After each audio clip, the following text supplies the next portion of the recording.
What's up, everybody? Welcome to another edition of the Emergency Podcast. I'm your host, Cory Smith, here with Michael Clark, football analyst for Power 247. Michael, NC State learned just a few hours ago. We're doing this Emergency Podcast like a couple hours after it was actually announced that CJ Bailey will be returning for NC State for the 2026 season. A major, piece of news for NC State, but also just the program as a whole. I talked about it a couple weeks ago, the fact that, it was trending towards NC State potentially not having him back just because the money, that other teams were potentially offering might not be lining with where NC State was, but they get it, everything straight. He announces he's going to be coming back. Don't know exactly where that is and what that leaves NC State with for the rest of the roster, but there's a ton of potential for players that you want to come back, players that you want to try to bring in from the transfer portal to now go out and say, hey, this is our quarterback. We know who we're getting back, and this is who you can play with. How big is this news for NC State as a program? It's big. I think the thing about CJ is, by all accounts, is recognized as a top 10 returning quarterback in the country yet next year. The consistency that's got to improve.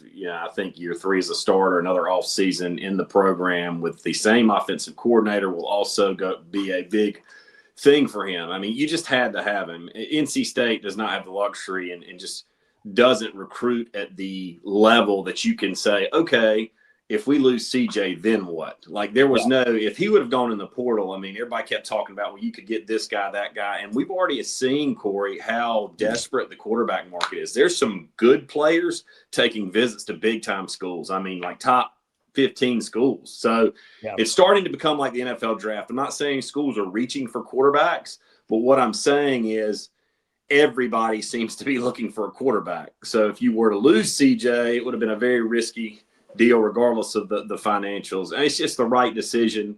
A magnetic personality. I think the interesting thing behind the scenes when talking to people, when all this stuff has been developing, is just how much weight CJ holds in that locker room. I mean, I know you expect your quarterback to be the alpha, the guy, but I mean, I think this is a big thing, especially for certain players as far as coming back. I mean, I've been open and upfront about in the offensive line. I like State's chances to retain Spike Sauls Jr. I like State's chances to retain Teague Anderson. And, 3-4 days ago didn't feel great, but more and more optimistic really by the minute that Ja'Karius Peak comes back to NC State. And, I don't know if those guys, not speaking for them, but can you say for sure they'd come back if the CJ wasn't coming back? Yeah, no, I don't think so. And we'll talk about that here in just a second. But really, before we get things started, I want to remind our listeners, as always, visit our iTunes, Google Play Store, anywhere that you get the podcast. Also, obviously, Spotify. Give us a rating. Let people know that you enjoy the podcast. We're putting everything that we can out there as quickly as humanly possible. We're doing this live right now on YouTube. We will post the audio version of this to all of our accounts. Do make sure that you're checking that out. Search for Pack Power 247, and you'll be able to find it there. And then, as always, if you're watching this on YouTube, it's a brand new YouTube channel. Please make sure that you like, subscribe, hit get notifications so that you can jump on with us each and every single time we do one of these. And hey, look, the Pack Power 247 coverage, you can follow on our website, packpower247.com. You can find it. Just Google it, or you search the same old link that we've had in the past. 30% off for our coverage throughout the entire year, or $1 for 1 month to get 24, not only Pack Power 247, but also the 24/7 Sports Network for 1 full year. So head over to packpower247.com to find out more about becoming a premium subscriber. All right. I want to talk about all the other things associated with this, and we will in just a second, in terms of what this means for other players wanting to return, who they might be going after now, and what this means for, the future. But I want to take a look back and what NC State is getting, because CJ Bailey, obviously a kid that, as you mentioned, does need to have more consistency, particularly on the road. We've been upfront about the fact that, I did feel like if you look at the road games, those were the tougher games for NC State, but he's got to get better. If you're going to be asked to go on the road, if you're going to be asked to face tougher teams, you've got to be able to do those things, especially if you want to compete for an ACC championship. looking at the overall numbers compared to the previous season, he had a 64% completion percentage in 2024, moved that up to almost 69% this past year. 2,400 passing yards the year prior, 3,100 this year, was the first 3,000-yard passer for NC State since Devin Leary. And then you keep going over all the numbers, 17 touchdowns to 10 interceptions the previous season. This last year, 25 passing touchdowns to 9 interceptions. Improved in the ground game as well. Not asked to do nearly as much, a little less carries, about the same yardage that you had, did rush for 6 touchdowns. So the production all slowly got better for him. He was much better as a passer this past season, according to PFF. According to the overall numbers, 74.3 compared to 65.2 the prior season. So all of these things, continue to stack up that he got better from an overall standpoint. It was just kind of like, hey, what can get better based off of last season that, wasn't necessarily there for him? Yeah, I think I'd start with, you look at NC State's transfer portal approach. I'm not saying it's definitive, but, Terrell Anderson and Noah Rogers, and I'm kind of deflecting to kind of get back to the start. They go in the portal, okay? They could they potentially turn? Sure. I don't really feel great about that happening for either right now. But what I'm saying is what you didn't see happen is the 3 notable offensive linemen I mentioned go into the portal. They didn't. So, and by all accounts, still have not. So, that being said, NC State is building this thing inside out. And they're doing that, I believe, with the mindset that you really have to build this whole offense around CJ, and to be better and to help him take that next step. We can deflect and go back to the consistency issues.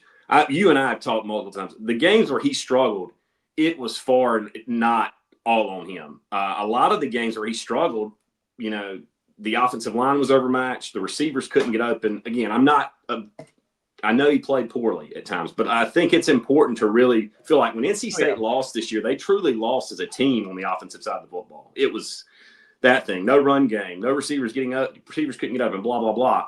So the approach now in building this thing with him, and then you work yourself on the offensive line, you get the other 3 guys in the fold, you hope in the next 24, 48 hours.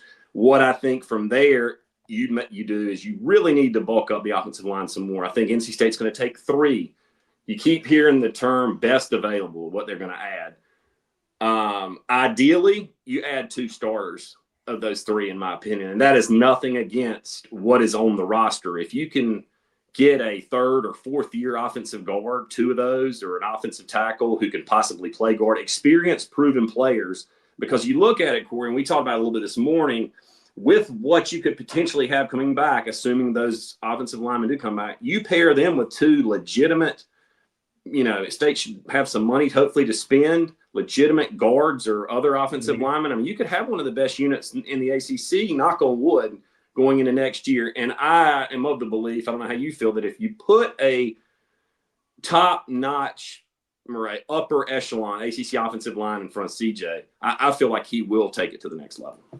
Yeah, and I do feel like all those guys, I think the bigger question this past season was really mostly the guard position, given the fact that, you did end up having to put Spike Souls in that spot. The center position was good, not great with Jalen Grant this past season. You slide Spike Souls over there. That's his more natural position. That gives you a much better pieces inside and then on the outside. And then it's just, as you said, figuring out the guard position, making sure you have that.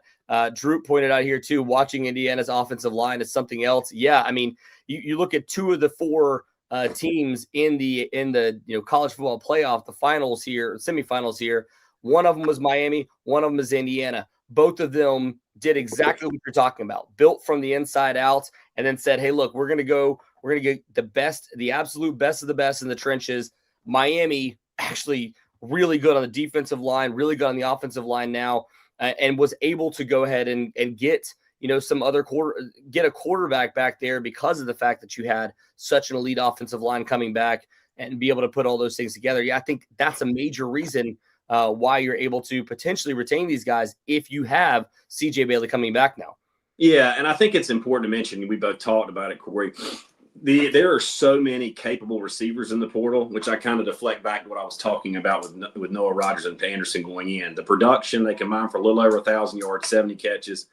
They are really good, athletic, top tier. Because I think Anderson's has a chance to be a true number one. Rodgers has not reached his potential, but you get what I'm saying. You can find that type of production in the portal, and you can find it. I'm not saying cheap because nothing is cheap, but relative to a defensive lineman or an offensive tackle or a quarterback, I mean, you're going to be able to find guys who can give you production. And I think what you need to look for if you're an NC State fan is, okay, with CJ in the fold, who are those 1 year guys that can transition to the NFL? What I mean, after one season, they are more likely to, and maybe an older veteran receiver, like I'm saying, go play with a proven quarterback, maybe for a little less money and bet on themselves for one season. Now, I'm not talking about the elite top 5-star guy. I'm just saying really good proven college receivers who had good seasons, who feel like they can go somewhere for 1 year. This is the type where this really pays off. You probably are able to get a quote-unquote discount with what you've got at the quarterback position and potentially the offensive line position. So I know everybody wanted the guys to stay. Could they come back? Absolutely. I don't think so at the moment. That's going to be fine. And I think that is where this is really beneficial, because where you go next after you shore up the offensive line, and you're probably doing it at the same time, is, okay, we've got to invest a sizable amount into the defensive line. And you're starting from pretty much scratch there. I mean, with the exception, you've got some younger players that you really like, but you don't have 3 guys who started, what I'm saying. So, again, that's probably going to be very pricey. You shore that up, and then whatever money you have left, you add playmakers and running backs. And a lot of unfortunately, maybe you go get a really good corner. You've got to be smart, but again, you're taking the right steps, and like you said, building this thing the right way out. You work your way back on defense, similar on offense, and you just say, hey, this is where the chips have fallen, but this is a big first domino. Yeah.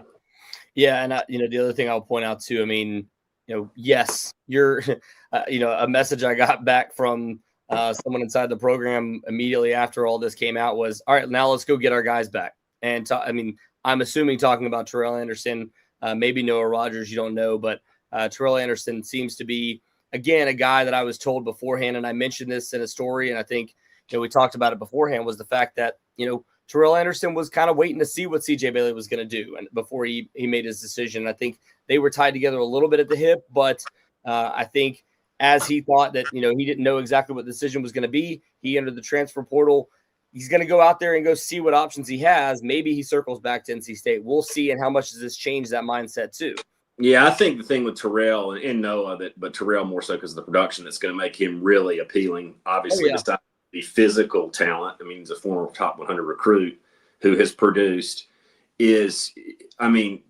just first of all, when you look at him as a receiver, he's got 2 years left. He's physical. He doesn't mind blocking. I mean, he's a complete receiver. Even the games where he would, be quiet catching the football, far and away State's most physical receiver.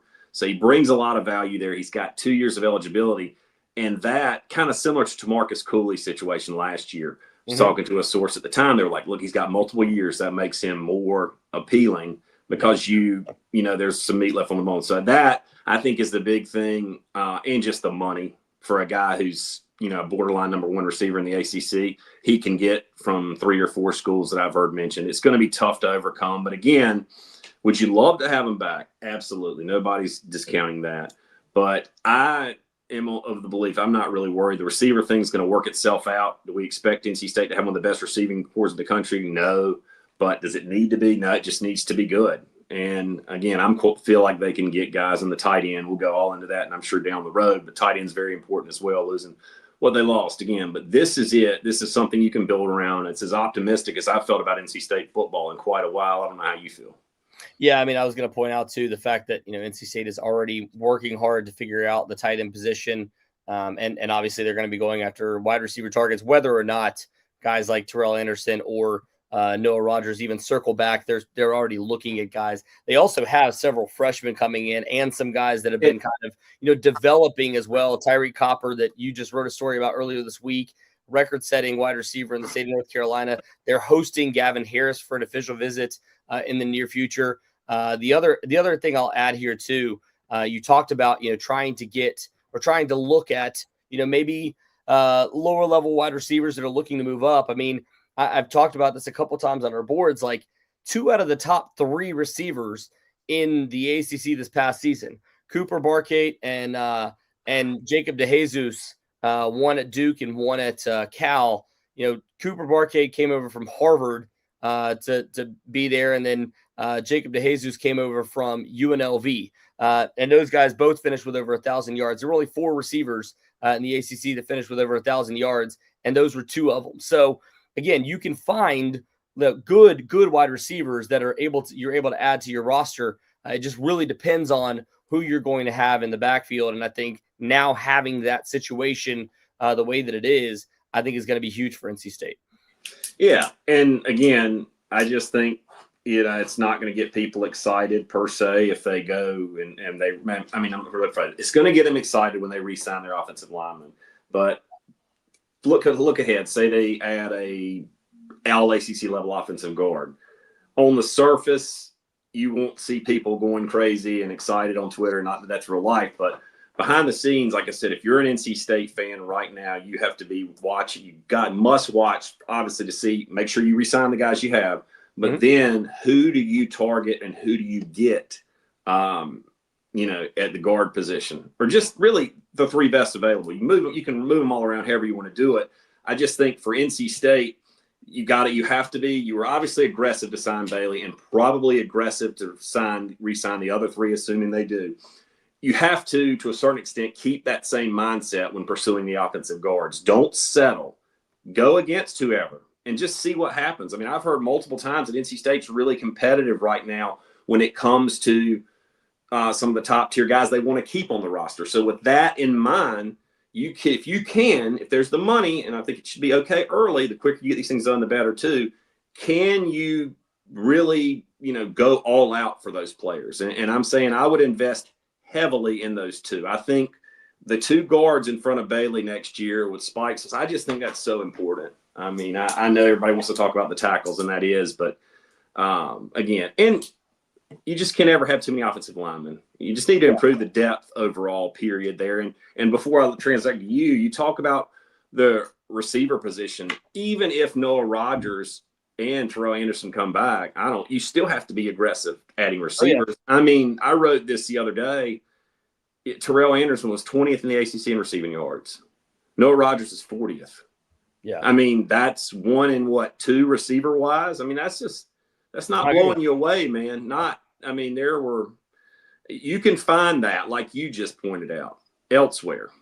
Yeah. If we're being honest, like if there's a guy that I'm specifically targeting, I know there was a lot of love for Noah Rogers coming in. Obviously, that was the big name for NC State, but Terrell Anderson has at least proved it consistently and put up those numbers with 39 receptions compared to Noah Rogers with 33 receptions. So, Rogers ended up with 2/3 of the production that Terrell Anderson did. So if you're really going out there and trying to get, one guy back, I would make it Terrell Anderson. You're younger too.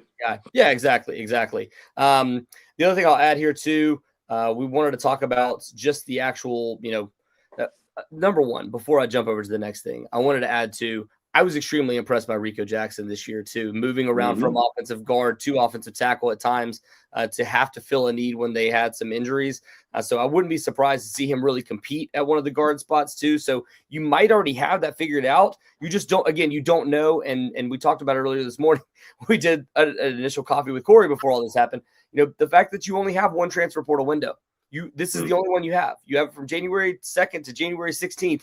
You have to be able to finalize these things now and get your, not only your starter potential, but also your depth pieces and ready to go. So that's why this is of the utmost importance to have this set in place now on the first day as you try to move forward. The other thing I wanted to add here too, a couple things here that were on the, people were saying CJ, Will Wilson, this comes from Asher's 0.5856. He said CJ Bailey, Will Wilson, Duke, and then talking about, the players that are coming back, and then talking about Teddy Hoffman. Wesley Grimes is gone, so that's not somebody that's coming back. Keenan Jackson, yes, another potential Jonathan Paylor coming back from the injury. He said, what tight ends are we keeping / getting? Dante Daniels, they're trying to bring back. Obviously, I think that looks pretty good for what it's yeah, worth. it sounds pretty good so far with the potential return. Gus Ritchie, we know of as well.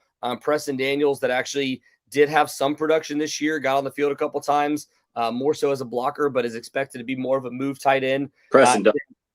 Yeah, go ahead. You said Preston Douglas. You said Preston Douglas. No, not that it's important. I mixed the two of them up. Yes, people. Preston Douglas, yes. Yeah. And he got on the field quite a bit this year as well. Not only special teams, but a little bit at the tight end position too. So there are some pieces coming back. It's just, again, it's about building around those now, not only through the offensive line, but through the playmakers too. So I just wanted to point that out really quickly. And then Drew kind of pointed out the exact same thing we were talking about. Now go keep Peak and Anderson and find at least 2 more starters on the offensive line. And he added later also Spike Souls too. And then there was a question here from Trevor.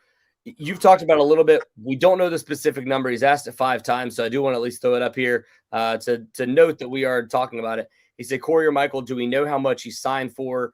Talking about CJ Bailey here. You talked about it. The monetary value for a QB1 in this was going to be somewhere between $2 and $5 million, more than likely in this. When it comes to this market. Initially, I was told NC State was going to be would be going somewhere between 2 and 2.5. Don't know exactly what the number was because it's very early on in the process, but that's kind of around where they were thinking initially. Don't know if they ended up going over that or not, but just your thoughts on that. Have you heard anything on that? Well, I think they had a clause in their contracts. NC State put that you could not share. The compensation. So I don't know if any of us will ever know. I mean, again, just go by that made a lot of news this past week. Yeah, I think just go by that range I gave you. And it was funny when I was talking to people, like I wrote a story a couple of weeks ago about the range of how much guys were how much it was costing. It was interesting that all the numbers across the board were really close. So it was everybody, for all the chaos in college football, one thing that people seem to have agreed on is a certain salary structure, kind of like the NFL. Like the guys in the NFL that are getting paid, those are the guys in college. Quarterback, pass rusher, big play, receiver, defense, and offensive line. So, again, he's I think we both can assume CJ is going to do very well for himself in 2026. Yeah, and as GM underscore CLT wrote here, he said first 3-year starter since Russell coming back. Actually, it's the first homegrown starter since Russell Wilson. Is the first 3-year starter coming back since Ryan Finley. Ryan Finley obviously transferred over from Boise State, but this is the first time that NC State really, it's even crazier when you think of the fact that this is the first time NC State has ever had in the Dave Doran era. He's entering year 14, and I know some people are going to roll their eyes at that, but he's entering year 14. This is the first time that he's had a 3-year starter that was that came in as a freshman. For him. So, Devin Leary, yes, Devin Leary did what he did, but was only a 2-year starter for NC State. Again, Ryan Finley transferred over.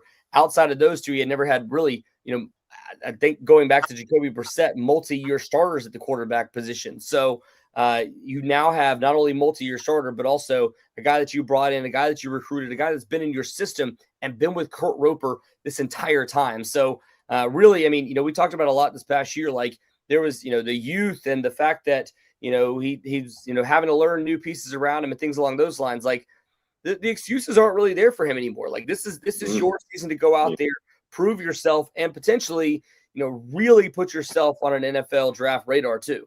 Yeah. And I think the thing about CJ too, that I want to mention is the schedule, I think, is pretty manageable next year, all things considered.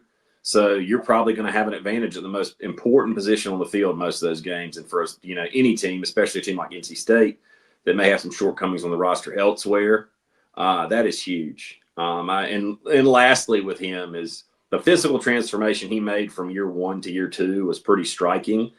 I think another offseason, you're going to see a 6'6", 6'7", 230, 235-pound CJ Bailey. And that added muscle and strength is going to be, I think, something to kind of behold, assuming they can shore up the offensive line. I mean, it feels like, the way they're building this thing or trying to build it it could be, lightning in a bottle. Again, I'm not trying to get overly optimistic, but a kid this talented, as he continues his physical maturation and he works on his pocket presence, living to die another day. And even late in the year, Corey, people probably aren't giving enough credit. He would just take off and run and get what he could get. If that's the CJ Bailey you're going to get with a little, State's going to be really tough. He's got that it factor to him. When he's on, he is. You can put him up against really anybody from a tool standpoint when he's on in college football. Yeah, and the other factor here too is the fact that you look at the schedule coming up for NC State. Obviously Virginia in Brazil to start the season. It's going to be a conference game, so that one will kind of set the tone. Be tough. Do what? Going to be tough, and I'm sure Virginia's going to reload. To me, you hate to say the game must win, first game of the year. But that is the type of game NC State needs to win. I think really make a statement, no pun intended, and then you build off that. Did you capitalize? Really propel them because, yeah, absolutely. And as CJ, too, it's like anything else, a guy that talented. If NC State, as they win, he's just going to get better and better and better. And like I said, I think the biggest thing, obviously, bringing him back was the right move. But I think the untapped potential and the improvements he can make you even, more excited. And I think it goes without saying after this new deal, regardless of how much it was for, he's going to be motivated. It's a big year for him individually. Like all quarterbacks, wants to play in the NFL. It's a money year for him, not just off the field from, the school he's attending, but he's got a chance to really, really put himself on the map in 2026. Yeah, and I've seen a couple questions here, by the way, about Will Wilson. I wanted to kind of put that out there too. It does sound like everything we've heard so far is that Will Wilson will return. More than likely will take over a similar role to what he had this past season, being a goal line, being a fourth down running quarterback, wildcat quarterback for NC State. And as he continues to develop and potentially be able to compete for the starting job in the future, but the fact that he comes in, he's going to have a similar role next season. And I think, Will Wilson had a ton of, opportunity this past year too. So, and he can continue to develop as a quarterback, as a thrower as well, could compete in the future. It will not be this upcoming season. I don't think the thought process really was never going to be that Will Wilson was going to be the guy this upcoming year, whether or not you got CJ Bailey back. It was more than likely going to have to go out and go get somebody in the transfer portal if you didn't get him back, and then have Will Wilson in the same role. But last thing I'll point out too. Sorry, did you have something you want to put? Yeah, I think it's best case scenario for Will Wilson. I really think all things heard. He's a really talented kid, super high character, has got a chance to be really good. But what you don't want to do with a kid like that is throw him out there before he's ready. And again, I'm not saying he's not, but I think another year of development. And then if you're happy with his progression, which based off the first season, why wouldn't you? Probably will be. Then you set yourself up for him to make a smooth transition the following year. And I just think patience and putting quarterbacks in good positions, I know it sounds simple, it is so important at every level. We see it every year in the NFL. Great quarterbacks in college go to crappy situations and their careers are not over, but it sets them back. So again, this is a good thing for Will Wilson as well. Again, he's a super talented kid, high character kid like CJ. So CJ's going to be a galvanizing force now, I believe. Again, I think you need to expect a big off season from him. I think you'll see continued physical transformation along with the mental aspect. And I think the last thing I'll say is having your same offensive coordinator back for another year. And that's another thing worth mentioning. Roper, the finances go into all this, but Roper and Bailey are super, super tight. So the rapport they have there, that really matters. And I think Kurt Roper's quietly one of the most important people in the program next year. Yeah, the last thing I'll point out before we roll out of this thing, I mentioned the schedule earlier. You start with Virginia in Brazil. Obviously, that's going to be a tough one. But Richmond after that to kind of get your bearings as far as the offense and defense. And yes, I know I've seen a couple people say, "What about the defense?" Yes, we will be talking about the defense, but I wanted to focus on the offense on this one, just given the fact that what just happened for NC State. But then you go to Vanderbilt. Vanderbilt is more than likely going to be breaking in a new quarterback. I know he was the number one overall quarterback in the class, but more than likely still trying to figure out where exactly they are earlier in the season. So that'll be another kind of litmus test for NC State. App State at home. That's going to be a tough game, but very winnable for NC State. So really all 4 of those, are winnable games for NC State. If you can come out of that 3-1 with a loss to either Vanderbilt or Virginia, you can kind of, scrape it together after that. You go to Florida State, you play Cal at home, you play Duke at home, you play Louisville at home, you play Syracuse at home, Wake Forest at home, and then the only other road games are at UNC and at Stanford. Stanford's going to be tough to travel all the way across the country, but like none of those games really strike fear in you. It's not like Miami on the road or, going to a difficult environment or something along those lines. You actually replace at Virginia Tech with Syracuse at home. Like this, again, we talked about it last year, and, I'm not trying to like jump to that conclusion again, but like this does feel like a schedule that is, very kind of in NC State's favor to try to build towards, making a run at an ACC championship game, trying to make a run to at least be in the top tier of the ACC and push for all those things that you want to do. Push for trying to get to 10 wins. Push for trying to get to an ACC championship. Like that has to be the goal next year, right? Yeah, it has to be. And I said this a couple weeks ago. I know you've said it too. Really is one of the most important off seasons in NC State football history, given where college football is likely going with 2 major conferences, positioning yourself there. So, like I said, this is a big deal for NC State. It's worth noting. What are they? I'm not saying unbeatable at home under Dave Doran very recently. Didn't they go undefeated and then 6-1 this past year? So I think it's 13-1 the past 2 years. Is it? I can't remember if it was last year. I don't think or the year before. It was the year. Anyways, but if you say you can put together a 6-1 you've gone undefeated. 6-1 is probably more realistic, just because that's a lot to go undefeated. Say you can go 6-1 at home and win. I mean, there's not a game on that schedule really where you feel overwhelmed, at least on paper. Now, a lot of these teams are going to make massive improvements. But again, what I circle back on all that and say you have to continue to be hyper aggressive, squeeze out every resource that you have. And I'm saying stuff that everybody knows, but it's got to be day by day, because if you're ever going to be hyper aggressive, this is the time. You may, because you are not Texas, Georgia, whoever, have to overpay for a certain player. But if you really like that potential, that player, prospective player, and he can help you and be an all ACC level type guy, pay him. Pay him on the offensive line, pay him on the defensive line, and then you're going to have something to really talk about. Yes, sir. Well, I think that'll just about wrap up this podcast about CJ Bailey returning for NC State. Again, we will have plenty of scoop, plenty of news over on Pack Power 247. Do make sure that you check out the boards. If you haven't already signed up, you can still get 30% off for a full year. That gets you from now all the way until this time next year to be able to get all of the scoop, not only for football, but for basketball recruiting, for football, high school recruiting over the summer, everything along those lines. We'll also have plenty of premium content covering NC State football, basketball. We'll also be talking about a lot of these guys in terms of who they're adding and go into the film room. Terrence McCallan that we just added is going to be going into the film room and looking at some of those things too. So we do appreciate each and every single one of you for jumping on. Michael, I appreciate you for jumping on with us again, man. All right, man. We'll talk soon. All right, guys. We will talk to you guys again soon.